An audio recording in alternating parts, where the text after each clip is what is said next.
সবাই এসে গেছো? এবার তাহলে চুপ করে বসো, আমি আমার ঝুলি থেকে গল্প বার করি। শোনো।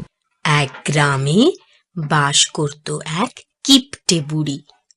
দুই ছেলে আর দুই বউ নিয়ে তার সংসার হলে কি হবে, তার কথাই ছিল শেষ কথা। কিপটে বুড়ির ব্যবহারে দুই বউই খুব নাজেহাল হতো। বুড়ি দিন রাত তাদের খাটিয়ে মারত, অথচ ঠিক মতো খেতেও দিত না দুই বউকে। একদিন ভোরবেলা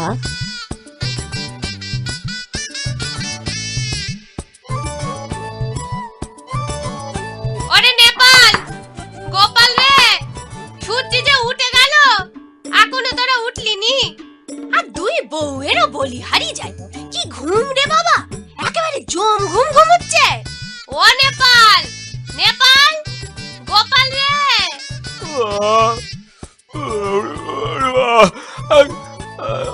উঠছি ও মা, উঠছি বলছি তো।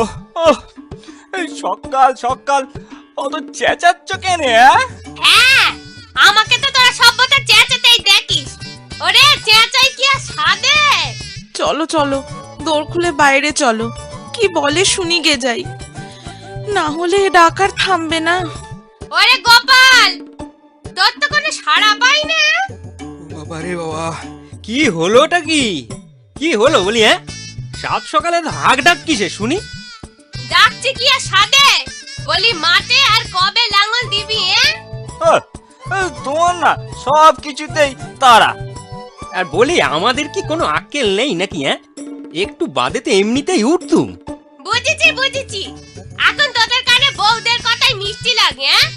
আমার কথা যেমনি তেতো তেমনি বিষ, তাই না? তোদের দুটোকে বেঁধে কি ভুলই না করেছি আমি বাবা। সব কথায় আপনি আমাদের দুই বউকে খোঁচা মারেন কেন বলুন তো? আমি তো কথা কইছি ছেলেদের সাথে, তোমাদের আবার এখানে কি বললুম? বললেন না তো কি? কি গোপাল, ওরে ও নেপাল, তোদের বউ তোদের সামনে আমায় কেমন কথা শোনাচ্ছে, তবু তোদের মুখে রানে বলি বিয়ে তো তোর বাবাও করেছিল। মা, তুমি থামবে একটু?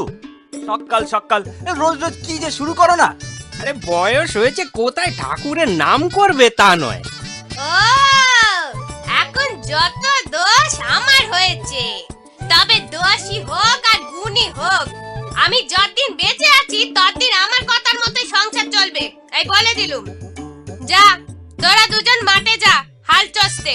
বড় বৌমা, তুমি ঘরদর পরিষ্কার করো, রান্না বসাও। আর ছোট বৌমা শোনো, তুমি যাও পুকুর ঘাট থেকে কলমি শাক তুলে এনে তারপর কুটনা কাটবে, বুঝলে? কিন্তু মা, ওদের তো মাঠের কাজেও লাগবে নাকি? বলি বীজ ধান ছড়াবে কে? আগে তো দুই ভাইকে লাঙল দে, তারপর দুই বউ ওই ঘরের কাজ সেরে তারপর যাবে খন।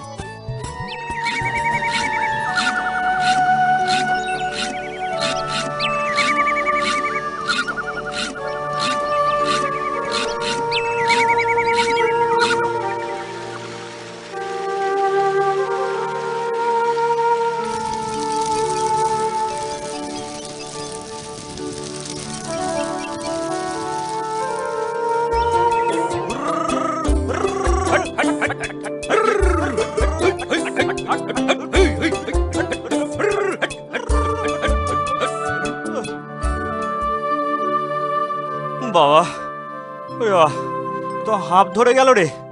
ও কি তেতেছে রোদ্দুরটা। নেপাল দা, বীজ ধান নিয়ে বউরা তো এখনো এলো না। আরে আসবে আসবে, ওদেরও কি কম খাটুনি রে? রান্না করে আমাদের দুপুরের খাবার নে তবে না আসবে।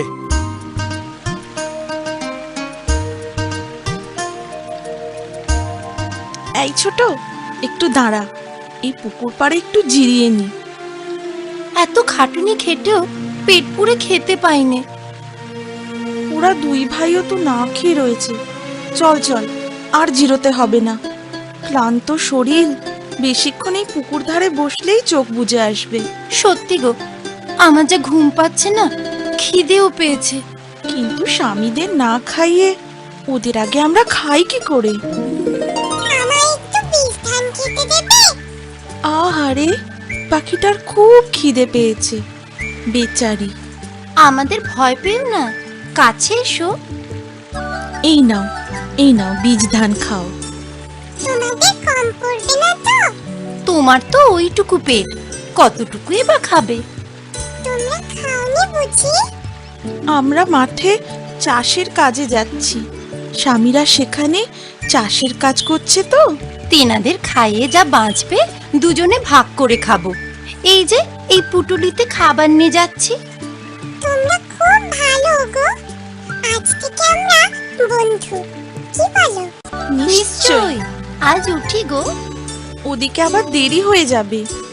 আচ্ছা, এসো, মাঝে মাঝে দেখা দিও কিন্তু। আমি তোমাদের উপকারে লাগতে চাই। কিছু প্রয়োজন হলে আমাকে বলো। বলবো। যাও, তুমি এবার উড়ে বেড়াও গে।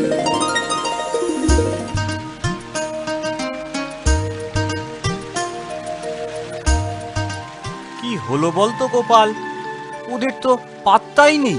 ওরে বাবারে, এদিকে খিদে তো পেটে ছুঁচো দৌড়াচ্ছে নেপালদা। আমরা এসে গেছি, এই নাও খাবার। তোমরা এত দেরি করলে কেন? ঘরে কি কাজ কম? যাক বাবা, এসে পড়েছো, ওই যথেষ্ট। কই এসো, এসো গো, সবাই একসাথে খাই। নে নে, চল চল, বসে পড় বসে পড়।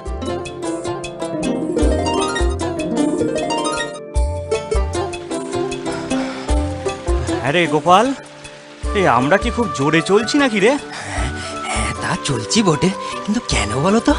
ওই দুই বউ অনেক পিছিয়ে পড়েছে না। আরে ওরা ওদের মতো আসুক না, আমরা আমাদের মতো চলতে থাকি। ও,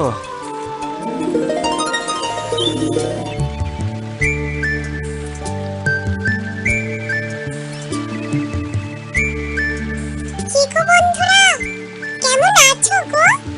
এখন তো তোমাদের আনন্দের দিন। আর আনন্দ, খাটতে খাটতে পরাণ গেল। এবার তো তোমরা পেট পুরে খেতে পারবে। সে ভাগ্যে কি আমাদের আছে ছাই? শাওরি পেট পুড়ে খেতে দিলে তবে না। এই কেমন কথা? গোলা ভর্তি ধান থাকতেও পেট পুরে খেতে দেবে না? তাহলে আর বলছি কি, আমাদের দুঃখ তুমি বুঝবে না বন্ধু। আর যদি বোঝো, কিছু কি করতে পারবে? পারবে না। হ্যাঁ পারবো, চলো আগে তোমাদের সাথে গিয়ে তোমাদের বাড়িটা দেখে আসি, তারপর বলছি।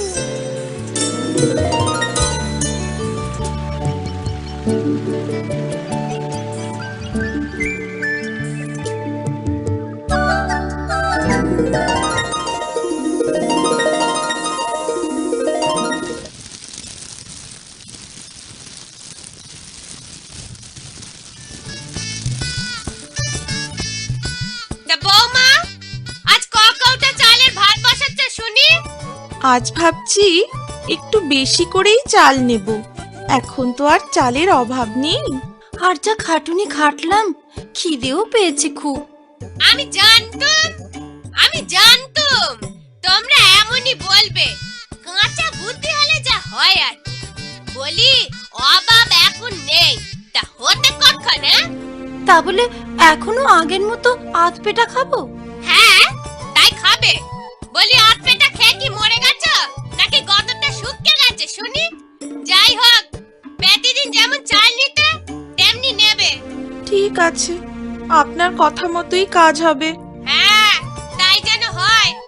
বলি এমন তো বলতে পারবে না যে তোমাদের কম খেতে দে, আমি বেশি বেশি খাচ্ছি। না, তার বলি কি করে? শত হলেও আপনি গুরুজন। কি বলো দিদি? হ্যাঁ হ্যাঁ, বলার জো তো নেই। আর অমন নিচে কথা বললেও ধম্মে সইবে না, বুঝলে? এই যা যা, দূর হ, দূর এখান থেকে। এই আপদটা আবার কোত্থেকে এলো রে বাবা? কি দজ্জাল শাওরি রে বাবা।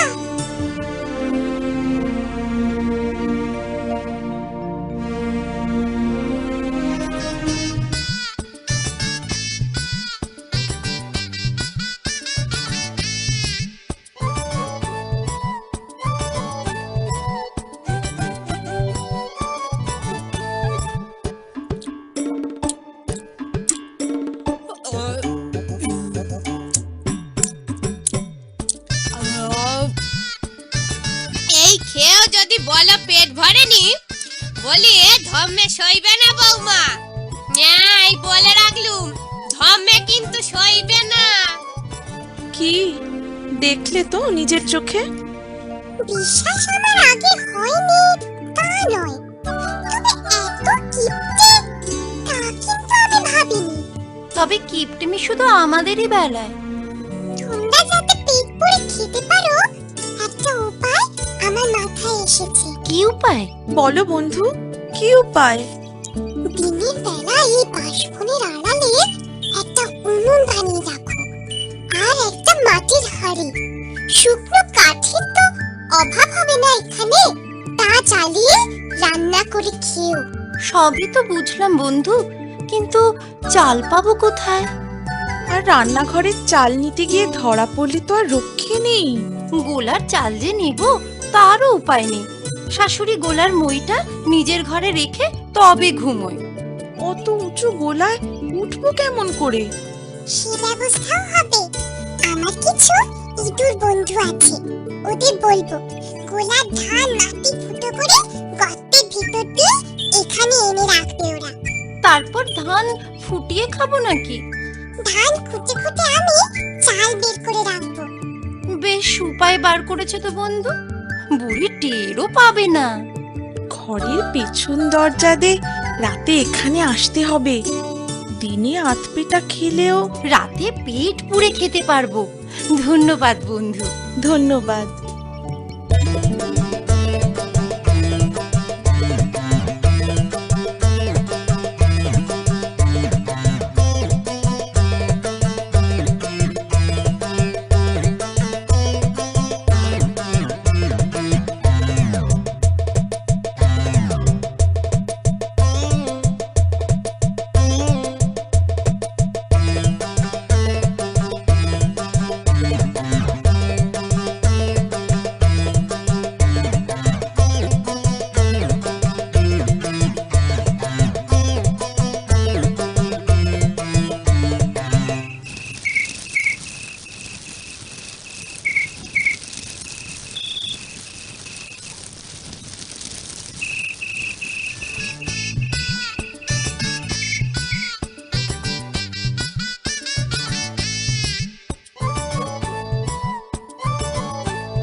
মোলাজা, বউদের না খাইয়ে আমি গোলার ধান বাঁচাচ্ছি, আর ইঁদুরগুলো এখানে দৌড়া, তোদের দেখাচ্ছি মজা।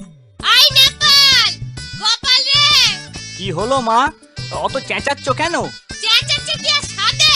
তোদের তো কোনো হুঁশ জ্ঞান নেই। কেন কেন, কি হয়েছে কি? সর্বনাশ হয়েছে। ঘাটের মরা ইঁদুরগুলো গর্ত করে সব ধান খেয়ে নিচ্ছে গা। আরে গোলায় ধান থাকলে অমন একটু আধটু ইঁদুরা খেয়েই থাকে। না হলে ওরা বাঁচবে কি করে? দরদ একেবারে উতলে উতলে উঠছে যে। বলি ওরা খেলে আমরা খাবো কি? হাতির মাথা খাবো নাকি? আজ ইঁদুর মারা বিষ নিয়ে আসবি, তারপর যা করতে হয় আমি করব। এবার কি হবে বন্ধু? ইঁদুর বন্ধুরা তো বেঘরে মারা যাবে। তাই তো ভাবছি, চিন্তার কথা। তুমি বরং ইঁদুর বন্ধুদের বারণ করে দাও। আমরা যেমন আধপেটা খেয়ে বেঁচেছিলাম তেমনিই থাকবো। আমাদের পোড়া কপাল। এছাড়া আর উপায়ই বা কি বলো? আচ্ছা, তোমাদের স্বামীরা কেমন লোক গো? এমনিতে খুবই ভালো লোক। কিন্তু শত হলেও তো মায়ের বিপক্ষে যেতে পারে না, ছেলে বলে কথা। তাহলে একটা কাজ করো, এই কাজে ওদের সাহায্য লাগবে। যা যা বলছি তেমন তেমন করবে, কিন্তু দেখবে এতে কাজ হবে। আগে উপায় তো বলো। আমাদের কি করতে হবে? অত উতলা হয়ে না, বলছি বলছি সব বলছি। মিনতি, বলছি যে এত তো সব করছি, শেষমেশ ধরা না পড়ি। উনুনের ছাই আর ভাতের হাঁড়ির কালি মেখে আমায় কেমন দেখাচ্ছে বলো তো? হ্যাঁ, ঠিক একদম সাতচুন্নি। আর আর আর আমায় কেমন লাগছে? তোমায় তোমায় ঠিক মামদভূতের মতো লাগছে। কিন্তু গানটা মনে আছে তো? গিয়ে গিয়ে নাচতে হবে কিন্তু। এই হাঁড়ির কালিগুলোই কি আজকে গন্ধ গো, গা একদম গুলিয়ে গুলিয়ে উঠছে। কি গো রাধা, তোমার গা গুলোচ্ছে না? না, আমাদের ভালোর জন্য একটু কষ্ট করো। আচ্ছা, গানটা মনে আছে তো? খুব মনে আছে, খুব মনে আছে। এবার চলো, মা মনে হয় এতক্ষণে ঘুমিয়ে পড়েছে। হ্যাঁ হ্যাঁ হ্যাঁ, চলো। বুকে দিয়ে আপেটা ভাত শাউরি খায় বেশি, আইরে তবে আজ রাতে ওই বুড়ির রক্ত চুষি চুষি চুষি। বুকে দিয়ে আপেটা ভাত শাউরি খায় বেশি, আইরে তবে আজ রাতে ওই বুড়ির রক্ত চুষি। আপেটা ভাত শাউরি খায় কে চেলে এত রাতে? আমার ঘুম নষ্ট করছে কোন হতচ্ছাড়া? গোলা ধান খাচ্ছে কি? যাও না নিজেই দেখো গে। গোলা ধান খাচ্ছে কি? যাও না নিজেই দেখো গে। কি? আমার গলার ধান খাওয়া? দেখাচ্ছি মজা। ও গোপাল রে, ও নেপাল, নেপাল, কই রে তোরা? বুকে দিয়ে আপেটা ভাত শাউরি খায় বেশি, আইরে তবে আজ রাতে ওই বুড়ি রক্ত চুষি চুষি চুষি। বুকে দিয়ে আপেটা ভাত শাউরি খায় বেশি, আইরে তবে আজ রাতে ওই বুড়ি রক্ত চুষি। ওরে বাবা রে, ওরে বাবা গো, ওরে বাবা রে, জানা গো, বাঁচাও, বাঁচাও, ওরে বাবা রে। এরপর কিপ্টে বুড়ি আর কিপটেমি করে না। বউরাও পেট ভরে দুবেলা খেতে পায়। সংসার বেশ শান্তিতেই চলতে থাকে। আমার কথাটি ফুরলো, নুটে গাছটি মুড়লো। কি হয় কখনো